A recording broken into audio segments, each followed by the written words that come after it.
Hola a todos, os presento un vídeo solo para valientes porque es más largo de lo habitual y va denso en números y gráficas. Creo que el punto más importante de este vídeo es que entendáis cómo la temperatura juega un papel tan importante con el coronavirus. De hecho, la conexión es tan brutal que lo podemos ver incluso por provincias españolas e incluso andaluzas. Por otro lado, os voy a decir por qué el 26 de marzo fue el pico en España y casa perfectamente con lo que ha pasado en otros países. En principio algo bueno, ¿no? En fin, empezamos y espero que podáis disfrutar del vídeo. Vamos a empezar el buceo de datos. Primero empezar diciendo que no muestro todas las comunidades autónomas porque son demasiadas y le resta claridad a los datos. Así que he seleccionado 6 en particular, junto con España, entre las más pobladas y alguna que me ha resultado como relevante por la evolución que lleva. Y a veces se empieza hablando de los casos totales, pero realmente los casos totales no te dicen nada, dado que cada comunidad autónoma tiene una población distinta. Así que rápidamente empecemos a ver los datos por habitante. En este caso por millón de habitantes, aunque a veces se utiliza por 100.000 habitantes, pero viene a ser lo mismo multiplicado por 10. Veamos esta misma progresión de datos de una forma mucho más dinámica, haciendo un pequeño recordatorio de cómo fue la evolución del coronavirus aquí en España. Si recordáis, al principio era La Rioja quien más destacaba por casos por habitante y el País Vasco. Luego rápidamente fue Madrid la que fue incrementándose mucho, con Navarra acercándose. Por el otro lado estaba Canarias, Murcia y Andalucía abajo del todo. Y aquí que Cataluña empieza a destacar y sumarse a la fiesta, junto con las dos Castillas.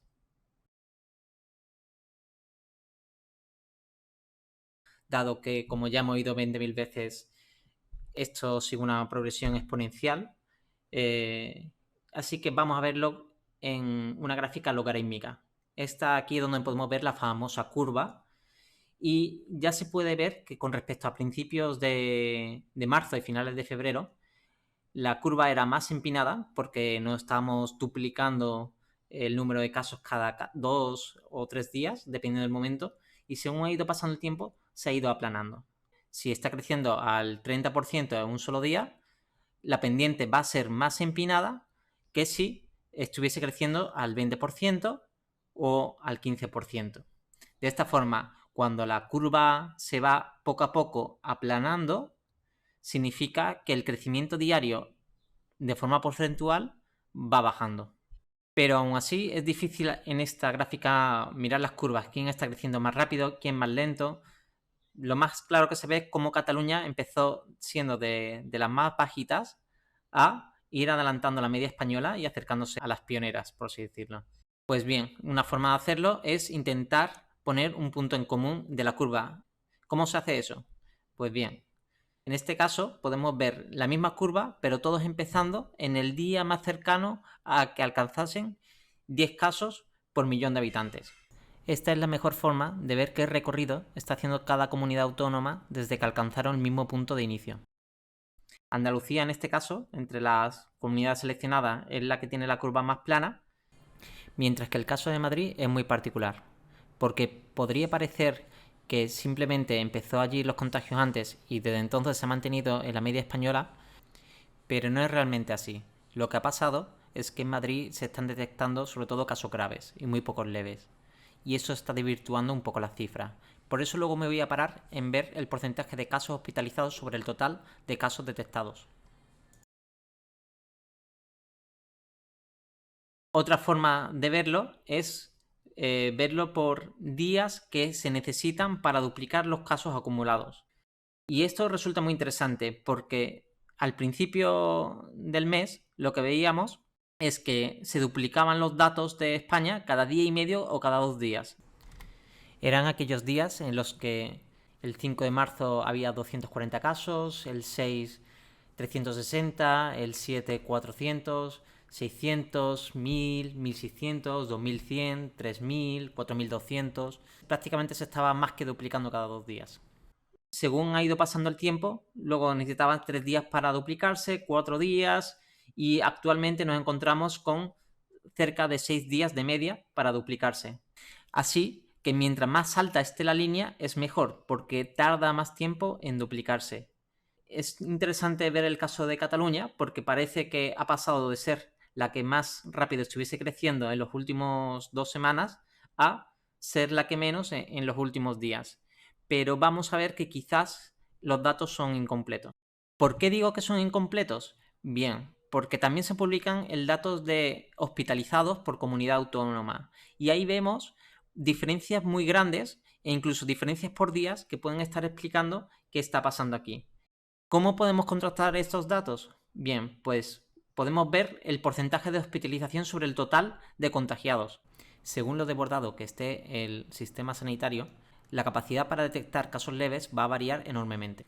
Así, por ejemplo, podemos ver cómo Madrid tenía el mayor porcentaje de hospitalizados sobre contagiados total, porque prácticamente no estaban contabilizando ningún caso leve, a diferencia, por ejemplo, de la Comunidad Valenciana, que tiene un porcentaje de hospitalización mucho más bajo porque está detectando muchos más casos leves. Es por eso que si queremos comparar los números entre comunidades autónomas, primero tenemos que intentar homogeneizar los datos, teniendo en cuenta que cada uno está detectando un número diferente de casos leves. Por eso, cuando volvemos a ver la gráfica anterior de que en Cataluña ha estado creciendo mucho más lento, no es que esté creciendo realmente mucho más lento el número de contagiados en los últimos días, es que simplemente han dejado de contabilizar los leves porque probablemente no tienen capacidad para hacerle el test a tantas personas. ¿Y a qué se debe lo de Madrid? A mí se me ocurren dos escenarios, uno muy bueno y el otro muy malo. El malo sería que, aunque están llegando pacientes con coronavirus, el sistema no tiene capacidad para hospitalizarlos a todos, y aunque se den de alta, no figuran como ingreso hospitalario. Mientras que el escenario positivo, y que yo creo más probable, es que estén utilizando los primeros test rápidos para comprobar si se han contagiado personal crítico, especialmente sanitario, y eso estaría detrás de haber detectado tantos médicos que tienen el coronavirus, los cuales, al ser población más joven, probablemente son casos leves. Para homogeneizar los datos, he construido una tabla partiendo de los casos confirmados por coronavirus en cada una de las comunidades autónomas. Por tanto, el distinto porcentaje de hospitalización por comunidades autónomas lo que nos está diciendo es que están detectando un número de casos leves muy distinto en cada lugar. Si quisiéramos saber cuál podría ser el número de contagiados per cápita real en cada una de las comunidades autónomas, tenemos que tener en cuenta que tiene que haber un número similar de casos graves sobre los totales en todos los lugares. También estamos asumiendo que los criterios para hospitalizar a los pacientes es similar en todas las comunidades. Podemos ver que es muy distinto entre Cataluña con un 71% y Extremadura con un 21%. Pongo Extremadura, aunque no lo he enseñado antes, porque es la que menos tiene de porcentaje de hospitalización. Y eso nos puede hacer una idea de cómo de engañoso puede ser comparar datos sin haberlos homogenizado antes. La hipótesis que voy a utilizar es que el 10% de los casos requieren atención hospitalaria. Esto significa que por cada caso grave que necesita atención hospitalaria tendría que haber 9 casos leves que no entran en el hospital. Y me atrevo a decir que más adelante nos daremos cuenta de que este porcentaje es incluso menor. Porque, por ejemplo, en Islandia, que han hecho una campaña de test incluso más agresiva que en Corea del Sur, han encontrado que el 50% de los contagiados por coronavirus no tenían ningún síntoma, en vez del 20% de Corea del Sur. Es decir, que hay muchos más casos leves asintomáticos de lo que estábamos pensando. En Extremadura, 2 de cada 10 casos entran en el hospital. Por lo tanto, significa que los casos reales probablemente son el doble. Mientras que en Cataluña, como el 70% de los casos han entrado en el hospital, significa que probablemente los casos reales son 7 veces más de lo que ahora mismo registrado. El caso de España es de 5,5 veces. Por lo tanto, los 78.000 casos registrados oficialmente pueden ser equivalentes a unos 433.000. Hagamos una pequeña pausa. 434.000 personas en todo el país. 150.000 más o menos en Madrid. Eso estamos hablando del 1% en España y en torno al 2,5% de madrileños. Si conocía gente de Madrid, probablemente estéis pensando que el número puede ser incluso mayor, porque las historias son innumerables sobre conocidos y amigos que han pasado por los síntomas. Pero no nos enteraremos de esto, de los números reales, hasta que se haga un estudio epidemiológico en base a los anticuerpos de la gente que lo ha pasado ya. Este número es una aproximación, aunque el factor de multiplicación real probablemente es incluso muy superior, porque hay un retraso desde que alguien se contagia hasta que alguien puede pasar el test tiempo después. Luego voy a profundizar un poco en esta idea. Al final, lo que os tenéis que quedar es que en Cataluña el número de datos reales por habitante es 7 veces superior al registro oficial, mientras que en Extremadura solamente 2 veces más. Vamos, que aunque parezcan que tengan cifras similares, en realidad los datos apuntan a que Cataluña tiene una tasa quizás 7 veces superior a la de Extremadura.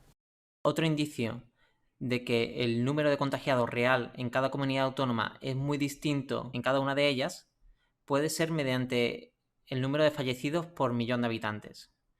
Y ahí vemos que, por ejemplo, Cataluña ha ido creciendo mucho a pesar de que su número de contagiados no han crecido tanto. Mi forma favorita de leer estos datos es superponiendo las curvas para poner un mismo día inicial. Así se ven mucho más claramente las comunidades autónomas que llevan una peor trayectoria, con Madrid y Cataluña a la cabeza. Pero ¿no estáis notando un patrón muy interesante? Casualmente aquellas comunidades autónomas con una mayor temperatura media son también aquellas menos afectadas. Obviamente no soy la primera persona que ha pensado en esto. Ya ha habido varios estudios que están correlacionando la temperatura y los contagiados por el virus, en el que además hay un punto dulce de temperatura que es el ideal para que el virus se extienda, porque los climas muy fríos tampoco ayudan, al igual que los muy calientes. El mejor estudio que he encontrado abordando este tema es de Mohamed Sahadi, de la Universidad de Maryland. Este estudio fue publicado el 5 de marzo inicialmente y me parece muy interesante porque el mapa es muy clarividente. Y además esto se publicó antes de que España se convirtiese en uno de los epicentros. Podemos ver marcados en el mapa aquellos sitios que eran los epicentros de la crisis hace 2 semanas. Japón, Corea del Sur, Wuhan, Teherán, norte de Italia y el estado de Washington. Desde entonces los nuevos epicentros de la crisis están también encajando en el mapa de temperatura.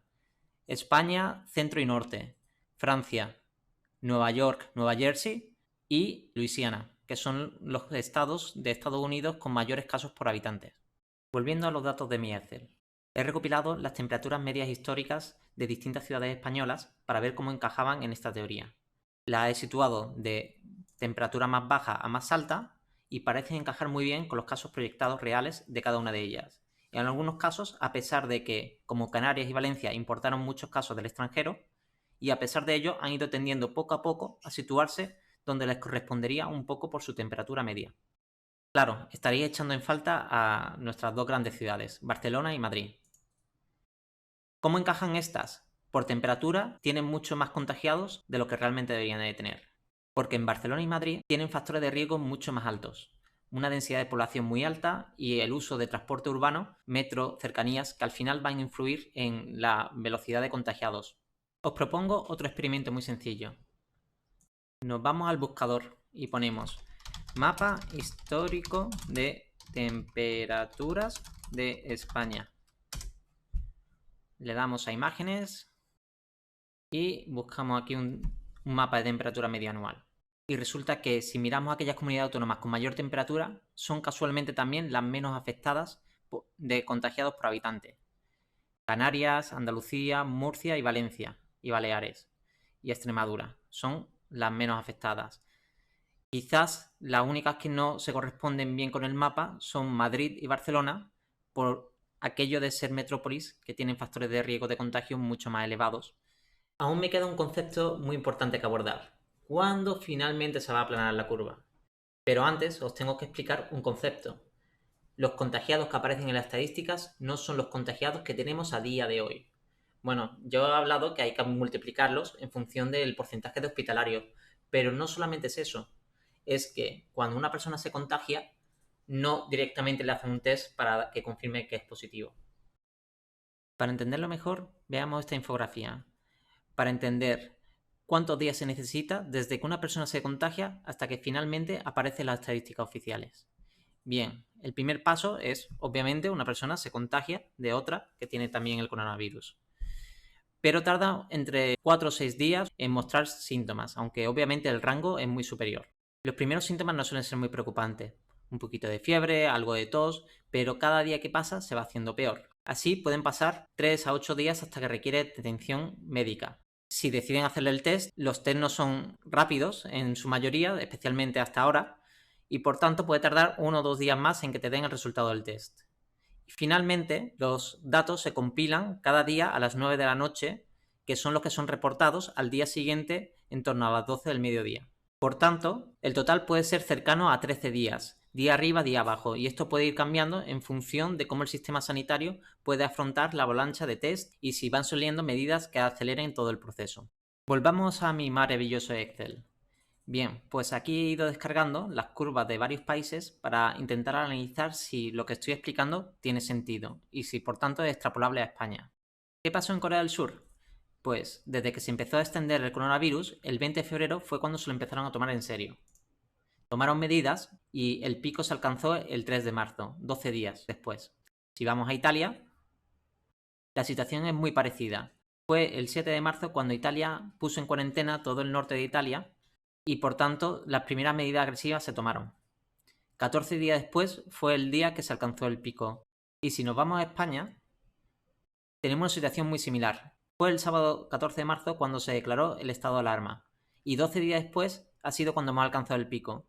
Como desde el 14 de marzo la gente se ha ido tomando más y más en serio el confinamiento, lo que podemos esperar es que 14 días después el pico se vaya reduciendo más y más. El distanciamiento social funciona, lo hemos visto en otros países y en España también. Y yo creo que esto debería servir de alivio para todos nosotros el pensar que hemos alcanzado el pico. Quería acabar con algo positivo. Yo por lo menos me he quedado bastante más tranquilo pensando en que hemos llegado al pico de la curva y que a partir de ahora las cosas van a ir a mejor. Es cierto que la curva de fallecimientos va con un retraso incluso superior al de contagios y lo esperable es que siga habiendo incremento en el número de muertos, por lo menos durante 5 días más. Me he quedado con mucha información que me gustaría desglosar y profundizar, porque a mí me encanta la minería de datos. Así que si hay un tema en concreto que no entendáis, que os gustaría que profundizase, mirar por comunidad autónoma, en concreto por Andalucía, que es la que me he estudiado más, dado que soy andaluz y es la que más me llama la atención, me gustaría entender, pues escribirme en los comentarios, decirme qué os gustaría entender, por qué. Os voy a poner en la descripción del vídeo las fuentes que he ido utilizando. Quizás no están todas porque son muchas y al final es conocimiento que voy acumulando a lo largo de muchas semanas hablando sobre el tema, pero he intentado que las cosas más importantes estén abajo. Por último, agradecer sobre todo vuestra paciencia si es que habéis llegado tan lejos y nada, nos vemos otro día.